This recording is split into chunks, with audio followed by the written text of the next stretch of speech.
est sur Presse Afrique TV HD. C'est parti pour la revue des titres des journaux de ce matin que nous allons ouvrir avec le journal L'Observateur à sa une. Adoption de la proposition de la loi constitutionnelle. C'est passé, c'est le titre du journal. Le GIGN évacue l'opposition. Benno Bokk Yakaar et le PDS mutualisent leur vote à 105 voix. L'Assemblée nationale fixe la date de la présidentielle au 15 décembre 2022 vers un embrouillement juridique et politique. Le plan de bataille de la société civile, ville morte, grève générale, campagne digitale, journée de prière, récit d'une folle journée d'empoignade au sein de l'hémicycle. Selon Youssou Ndour, je ne suis pas d'accord avec le report. La situation du Sénégal m'inquiète. Yor à sa une, lui aussi se penche sur les vives tensions à l'Assemblée nationale. Les Goudilons de Benno et Wallu adoptent leur loi scélérate au forceps.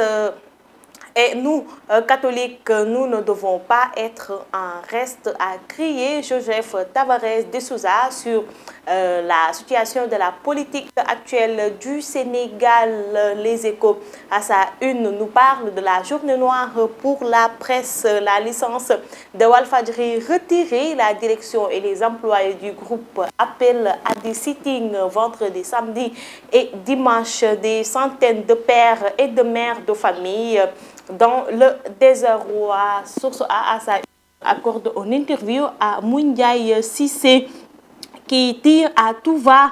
On attendait qu'il organise une élection transparente à laquelle il ne participe pas pour consolider notre démocratie. Vous comprenez notre déception et surprise à ce discours inédit qui vient d'être perçu comme un poignard sur notre démocratie. Cette décision que le président de la République a prise est une brèche dangereuse pour la démocratie. C'est une brèche qu'un autre président peut utiliser demain. La communauté internationale ne joue pas franc jeu et elle tergiverse sur cette question. On ne peut pas compter sur elle pour régler nos problèmes. Cette affaire doit être réglée par les Sénégalais et il n'y a pas de décret, encore moins une loi qui a suspendu le processus. Donc, sur quelle base légale peut-on interdire aux candidats d'aller sur le terrain pour battre campagne? Je pense que tout ce qui entoure le président Macky Sall doivent aller dans le sens de lui donner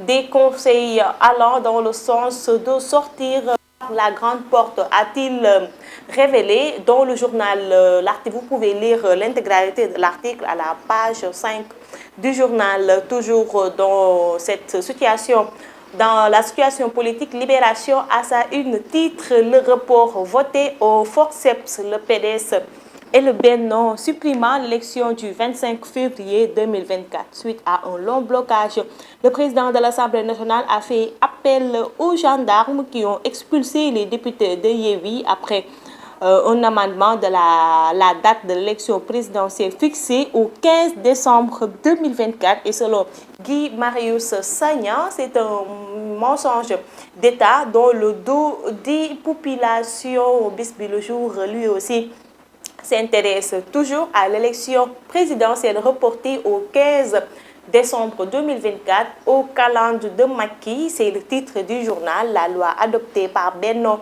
et Wallu, son débat, insulte, échange de coups, réquisition de la gendarmerie, le décor du 12 septembre 2022, curiosité, le décret disponible juste après l'adoption de la loi, motion de censure et audition du PM agitée par les députés, connexion bloquée, Walf fermé, licence pour la mort de la presse. Et on termine avec le sport Stade quotidien. Pape Gueye, Pape Matar Sarr, Lamine Camara, Krépin Diatta, Jacobs et Iliman, la relève bien en place. Diallo, Niakhaté, Iso, Boulaye, Habib, Anguide, Diop, Lopi, Amara Diouf, Moussa Ndiaye en salle d'attente. Et c'est la fin de cette revue des titres des journaux. Mesdames, Messieurs, merci de l'avoir suivi. Continuez à regarder nos programmes sur Presse Afrique TV HD et surtout à nous lire sur presseafrique.com.